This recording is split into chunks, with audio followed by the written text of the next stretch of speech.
The 50th Masters more than lived up to expectations. The script couldn't have been written any better, as it produced one of the greatest finishes in golfing history.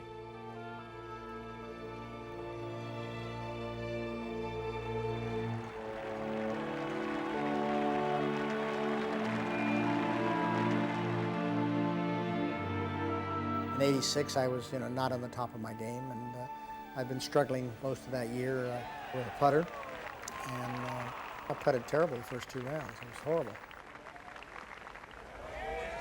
The putter of Nick Price was working, though. He had 2 putts on the 18th to break the course record. A third round 63, Price in contention, although Greg Norman was leading at 6 under, with Ballesteros and Tom Kite 1 behind. At the start of Sunday's final round, Jack Nicklaus at 2 under par wasn't even in the leaderboard. However, with son Jackie caddying, he'd at last found a touch with the putter. When I started making a run, it was like, why would they even bother to worry about me? I'm 4 or 5 shots back. And all of a sudden I start making birdie, birdie, birdie.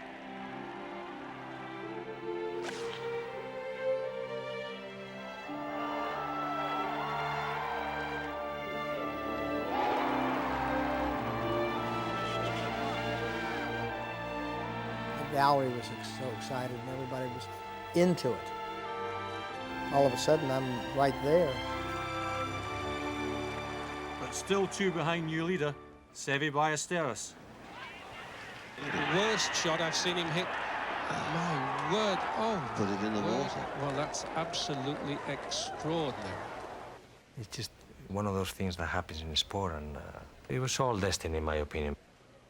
Suddenly on the 17th, Nicklaus had a putt to lead.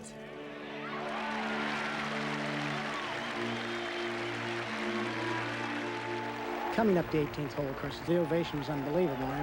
Between holes, the sound was deafening. I couldn't hear a thing. I kept getting tears in my eyes and kept saying, hey, let's hold that back. I said, yeah, you've got some golf to play.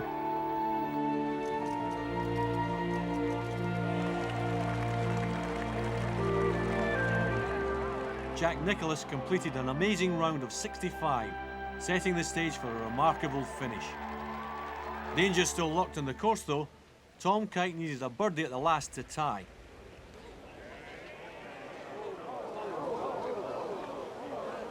And Greg Norman needed a birdie to win.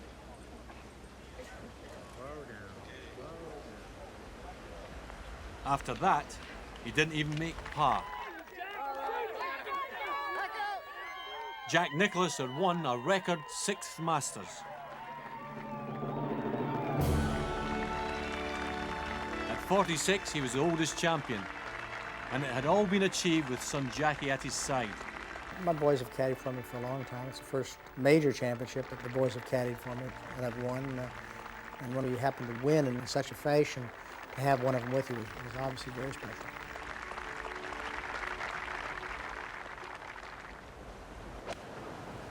In 1987, Augustan local Larry Mize, not yet an established player on tour, found himself challenging for the tournament lead.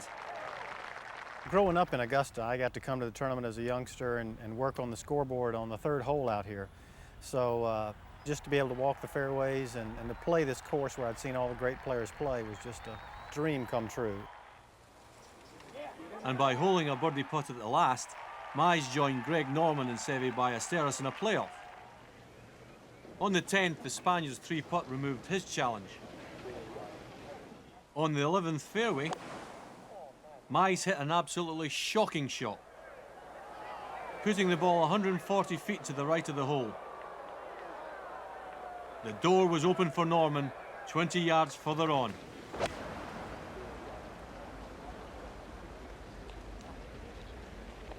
Norman put it on the right fringe and, left him a hard 2-putt, so that kind of made me feel a little better. The nice thing is there was no decision. I couldn't land the ball on the green. I had to chip it low.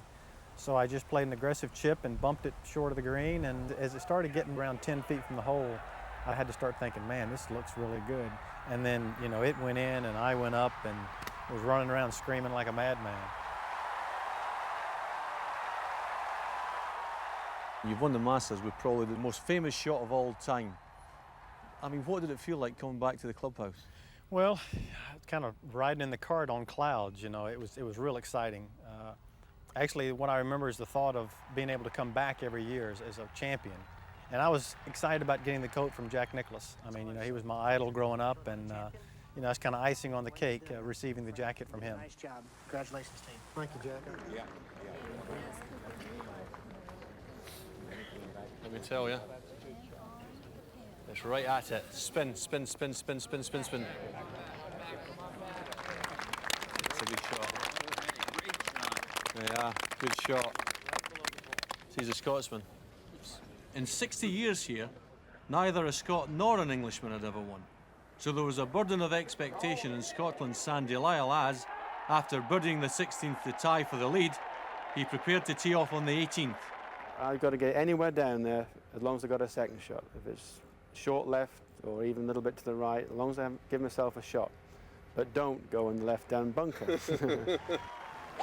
Lyle with a 1-iron, needs a good hit. Now has he put it in the bunker? Oh, I think he may have. No, he's put it in the sand. My first instincts were dead. When I got to the ball, I look at the bunker down there and I think, well, this is all right. I can get the 7-iron out of there. I made good contact. You can see it was dead on the line I was aiming for. And then there wasn't a great deal of applause down there. I thought, well, it's probably landed on the top of the rise. It might have just stayed there. It could spin, it could go. Then I heard the crowd kind of, woo. I realised then it was coming back down. Oh, what about that? What about that? The nice thing about it, it was a downhill putt. I felt much more comfortable just stroking the ball, set it off on line.